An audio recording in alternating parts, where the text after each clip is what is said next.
pray for each other and keep laying hands on each other. But there has to come a time when guess what? We can go into a marketplace, and the marketplace has to take knowledge that a man and a woman of God have lives. Yes. Guess what? God may not move that boss. He may not move the people. Guess what?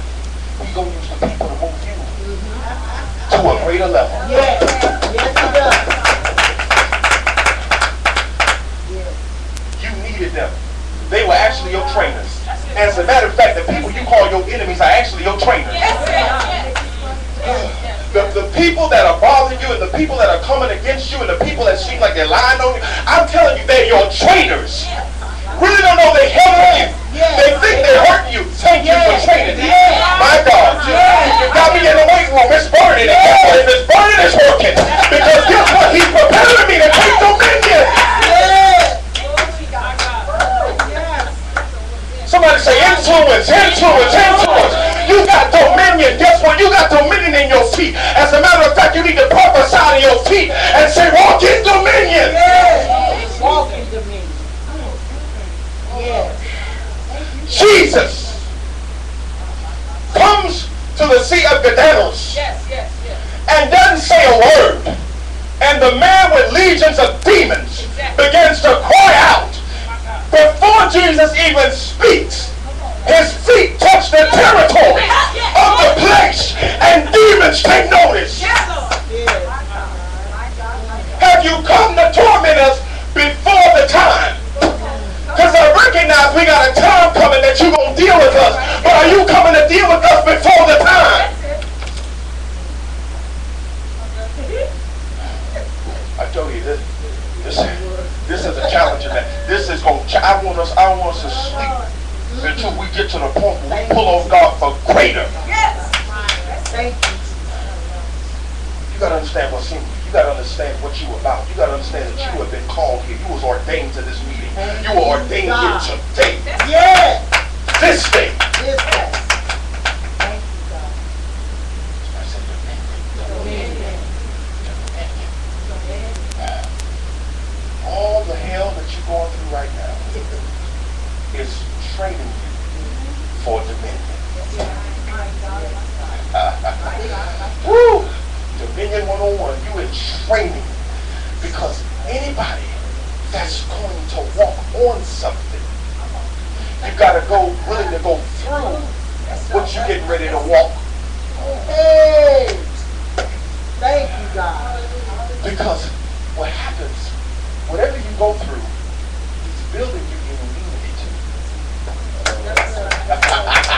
He'll let people keep talking about you till they talk about you and don't bother you no more. Oh my God.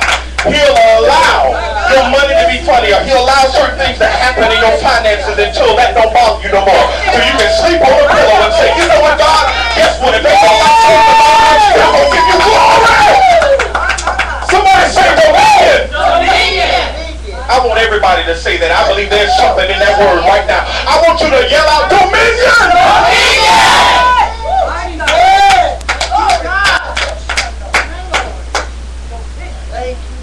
What you going through is building in unity. You ever notice a flu shot? Whoever got a flu shot and you felt a touch of it after you got the shot, you had to feel it so you can get immunity to it.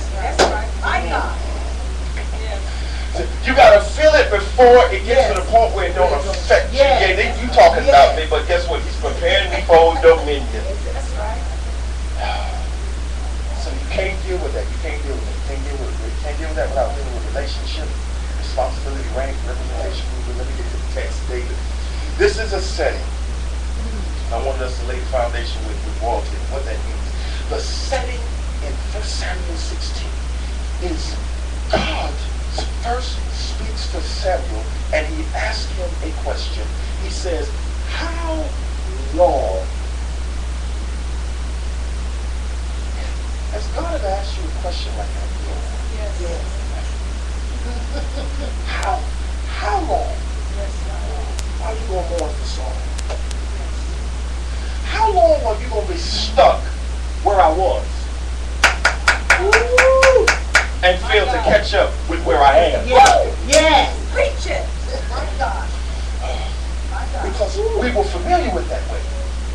even though Saul disobeyed God, didn't annihilate the Amalekites, all that stuff, I'm getting all, but I want to stick to where I'm going.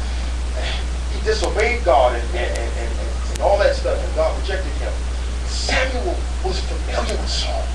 And though it wasn't working no more, and though God wasn't there no more, I done got so familiar with it, well, I don't even know how to move on. Come on. I'm still here. Now, he's moved from Saul, but I'm familiar with Saul. I'm still hurting about Saul. My heart is still broken about Saul. My whole has ran out with Saul, but God has moved